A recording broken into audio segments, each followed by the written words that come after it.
Since the time Anderson Publishing distributed my book on injunctions and restraining orders in Ohio in the 1990s, I've had the privilege of speaking to the Ohio Common Pleas Court Judges Association on at least 2 occasions on the subject of Rule 65 relief, temporary restraining orders, and preliminary injunctions.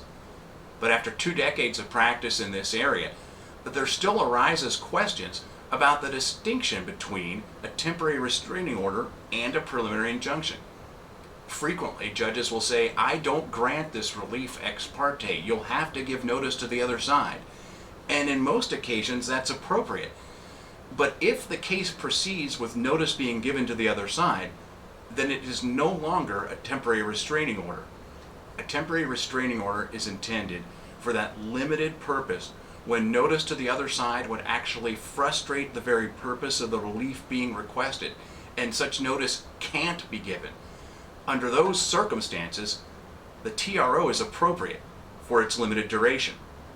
But in most cases, when notice is given to the other side, it should proceed as a preliminary injunction, with some expedited discovery, exchange of documents, depositions of limited duration, and the full hearing on the merits of the preliminary relief.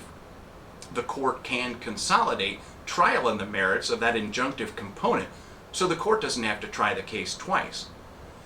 But the courts need to recognize, and business litigators need to recognize, the important distinction between when a matter proceeds ex parte and it should be treated as a TRO, and when notice is given to the other side and it should no longer have the burdens and trappings of a TRO hearing, but should only proceed as a preliminary injunction. With your business litigation update, I'm Dan Donnellon.